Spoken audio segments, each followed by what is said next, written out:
نحمده ونصلي على رسوله الكريم اما بعد فاعوذ بالله من الشيطان الرجيم بسم الله الرحمن الرحيم اولم يهد للذين يرثون الارض من بعد اهلها لو نشاء واصبناهم بذنوبهم ونطبع على قلوبهم فهم لا يسمعون صدق الله العظيم۔ ترجمہ: اولم یہدی، کیا نہیں ہدایت ملی، للذین، ان لوگوں کو، یرثون الارض، جو زمین کے وارث ہوئے، من بعد اہلہا، اس کے لوگوں کے ہلاک ہو جانے کے بعد، لو نشاء، اگر ہم چاہتے، اصبناہم بذنوبہم، تو ہم مصیبت میں ڈالتے انہیں، بذنوبہم، ان کے گناہوں کی وجہ سے، وَنَطْبَعُ عَلَى قُلُوبِهِمْ، ہم مہر لگا دیتے ہیں ان کے دلوں پر، وَنَطْبَعُ عَلَى قُلُوبِهِمْ فَهُمْ لَا يَسْمَعُونَ، فَهُمْ، پس وہ، لا يسمعون، نہیں سنتے۔ گزشتہ درس میں جس طرح گزشتہ اقوام کا تذکرہ جو کیا گیا تھا کہ کس طرح اللہ پاک جو ہے وہ قوموں پر عذاب مسلط کرتے ہیں، اب یہاں پر بھی اللہ پاک یہ بات فرما رہے ہیں کہ کیا ان لوگوں کو ہدایت نہیں ملی کہ جو زمین کے وارث ہوئے، مثال کے طور پر جس طرح قوم عاد جو تھی وہ قوم نوح کے ہلاک ہو جانے کے بعد زمین میں وارث بنی، اللہ پاک نے انہیں جو ہے وہ مالک بنا دیا، ان کی بستیاں بھی تھیں، محلات بھی تھے، لیکن انہوں نے شرک کیا۔ تو اللہ پاک جو یہاں پر یہ بات فرما رہے ہیں کہ انہیں ہدایت کیوں نہیں ملی،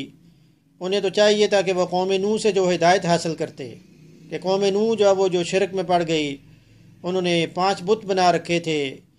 اسی طرح قوم عاد جو تھیں انہوں نے 3 بت جو بنائے، ان کی وہ پوجا کرتی تھی، صدا، سمود اور حبا۔ اسی طرح قوم نوح جو انہوں نے 5 بت بنائے ہوئے تھے۔ تو یہ جو شرک جو کر رہے تھے، انہیں ہدایت جو ہے وہ حاصل کرنی چاہیے تھی کہ شرک نہیں کرنا، لیکن یہ شرک میں پڑ گئے۔ تو کیا جو موجودہ جو قومیں ہیں انہیں نہیں پتہ کہ ہم انہیں بھی ہلاک کر سکتے ہیں ان کے گناہوں کی وجہ سے؟ اور اللہ پاک جو ہے وہ ان کے دلوں پر مہر لگا دیتے ہیں، یعنی مہر لگانے کا مطلب یہ ہے ان کے کان تو ہیں لیکن یہ سن نہیں سکتے، ان کے دل تو ہیں لیکن یہ سمجھتے نہیں ہیں، اور یہ دیکھ بھی سکتے ہیں لیکن ہدایت کو نہیں دیکھ سکتے۔ تو اللہ پاک نے ان کے دلوں پر جو مہر لگا دی ہے، یعنی یہ حق بات کو جو سن نہیں سکتے۔ تو اس لیے حدیث میں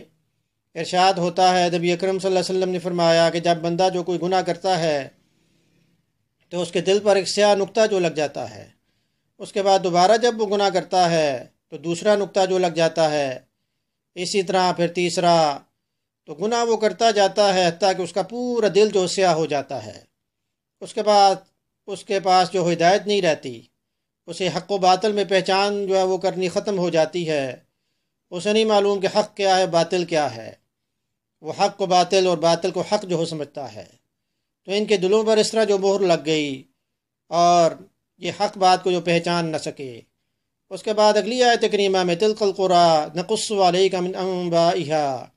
تلک القریٰ، یہ بستیاں ہیں، نقص، ہم بیان کرتے ہیں، علیک، آپ پر، من انبائہا، اس کی خبروں میں سے، تلک القریٰ نقص علیک من انبائہا وَلَقَدْ جَاءَتْهُمْ رُسُلُهُمْ بِالْبَيِّنَاتِ، البتہ تحقیق آئے ان کے پاس ان کے رسول واضح نشانیاں لے کر، معجزات لے کر، وَلَقَدْ جَاءَتْهُمْ رُسُلُهُمْ بِالْبَيِّنَاتِ فَمَا كَانُوا لِيُؤْمِنُوا، پس یہ ہرگز ان پر ایمان لانے والے نہیں، فَمَا كَانُوا لِيُؤْمِنُوا بِمَا كَذَّبُوا مِن قَبْلِ، جو یہ پہلے جھٹلا چکے، انہوں نے یعنی رسولوں کی تکذیب کی۔ كَذَلِكَ يَطْبَعُ اللَّهُ عَلَى قُلُوبِ الْكَافِرِينَ، اسی طرح اللہ پاک مہر لگاتے ہیں اعلیٰ، اوپر، قلوب الکافرین، کافروں کے دلوں پر۔ تو یہاں پر اللہ پاک نبی اکرم صلی اللہ علیہ وسلم کو حوصلہ دے رہے ہیں کہ یہ جو بستیاں جو ہیں جن کی خبریں ہم آپ تک پہنچا رہے ہیں، جس طرح قوم عاد، قوم سمود، قوم نوح، قوم لوط، قوم مدین، تو ان کے پاس بھی رسول آئے تھے۔ اگر کفار مکہ جو ہیں وہ آپ کی تکذیب کر رہے ہیں تو یہ جو پہلے جو پیغمبر آئے، پہلے جو انبیاء آئے، یہ بھی معجزات لے کر آئے تھے۔ اور اس آیت سے یہ بات ثابت ہو رہی ہے کہ اللہ پاک نے تمام انبیاء کرام کو معجزات سے نوازا۔ جس طرح قوم عاد جو تھی، انہوں نے اس بات کا انکار کیا کہ ہود علیہ السلام کوئی معجزہ لے کر آئی ہیں، ما جئتنا ببجنا، کہ آپ نہیں لے کر آئے ہمارے پاس کوئی معجزہ، کوئی واضح نشانی۔ تو اس آیت کریمہ سے یہ بات پتہ چلتی ہے بھی ہود علیہ السلام بھی معجزات لے کر آئے تھے، ہر نبی جو ہے معجزہ لے کر آیا، لیکن جو انہوں نے پہلے یہ بات سوچ لی تھی کہ ہم نے جھٹلانا ہے، اب اس پر وہ ایمان لانے والے نہیں ہیں۔ تو یہ اصل میں عقل کے اندھے لوگ تھے۔ ان عقل کے اندھوں کو ہر بات الٹی نظر آتی ہے، لیلا نظر آتا ہے، مجنو نظر آتی ہے۔ تو یہ لوگ ایسے تھے کہ جو بات ایک دفعہ انہوں نے اپنے ذہن میں بٹھا لی کہ بھئی یہ اس کو نہیں ماننا، تو وہ اپنے ضد پر ڈٹ جاتے اور اس کو نہ مانتے۔ تو اصل میں اسی طرح اللہ پاک نے یہ بات فرمائی کہ جہاں پچھلی آیت کریمہ میں ہم مہر لگا دیتے ہیں ان کے دلوں پر۔ اب مہر کیسے لگاتے ہیں اور کس وجہ سے لگاتے ہیں، وہ اس آیت کریمہ میں اللہ پاک نے یہ بات فرما دی کہ ان کے دلوں پر جو ہے وہ مہر لگ گئی۔ اور اس کے بعد مہر جو ہے وہ لگی اور انہوں نے کس چیز کی تکذیب کی، وما وجدنا لأکثرهم من عہد، اور ہم نے نہیں پایا ان میں سے اکثر کو وعدہ پورا کرنے والا، عہد کو پورا کرنے والا۔ وَإِن وَجَدْنَا أَكْثَرَهُمْ لَفَاسِقِينَ، اور اکثر ان میں سے جو فاسق ہیں، گناہ گار ہیں۔ اب یہ کون سا عہد ہے، کس عہد کی بات ہو رہی ہے؟ تو عبداللہ بن عباس رضی اللہ عنہ نے یہ بات فرمائی، اس عہد سے مراد عہد الست ہے، یعنی وہ عہد جو اللہ پاک نے مخلوقات کو پیدا کرنے سے پہلے ان کی روحوں سے جو لیا، اور کہ الست بربکم، کیا میں نہیں ہوں تمہارا رب؟ تو ساری روحوں نے جواب دیا کیوں نہیں، بلکہ تو ہی ہے ہمارا رب۔ اور اسی طرح ایک اور روایت میں یہ بات آئی کہ اس عہد سے مراد ایک تو عہد الست ہے، یا یہ کہ عہد ایمان اور اطاعت۔ تو ان تمام روحوں نے یہ عہد کیا تھا کہ ہم اللہ کی اطاعت کریں گے، اللہ کو مانیں گے، لیکن انہوں نے شرک کر کے اس عہد کو بلا دیا۔ اسی لیے اللہ پاک نے ان کے دلوں پر جو مہر لگا دی۔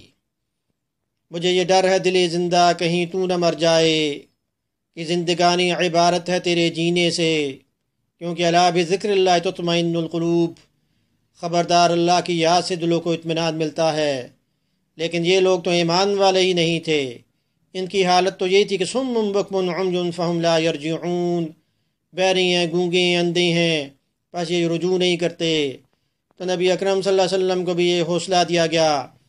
کہ یہ پچھلے قوموں کے طریقے پر چل رہے ہیں، اور یہی ہوا جنہوں نے نبی اکرم صلی اللہ علیہ وسلم کی بات نہ مانی وہ ہلاک ہو گئے۔ تو اطیعوا اللہ واطیعوا الرسول کی کیا اہمیت ہے، انبیاء کرام کی کیا اہمیت ہے، اس عہد الست کی کیا اہمیت ہے۔ پھوٹا جو سینہ شب تار الست سے، اس نور اولی کا اجالا تمہیں تو ہو، دل جس سے زندہ ہے وہ تمنا تمہیں تو ہو، ہم جس میں بس رہے ہیں وہ دنیا تمہیں تو ہو۔ تو ہمیں نبی اکرم صلی اللہ علیہ وسلم کی اطاعت کرنی چاہیے، ہمیں پچھلے قوموں کے جو واقعات ان سے عبرت حاصل کرنی چاہیے، ہمیں حلال و حرام میں جو تمیز کرنی چاہیے، اور فرائض کو پورا کرنا چاہیے۔ اللہ پاک عمل کی توفیق عطا فرمائیں۔ درس سننے کے بعد اس کو آپ شیئر بھی کریں تاکہ یہ آپ کی صدقہ جاریہ بن جائے۔ وما علینا الا البلاغ المبین۔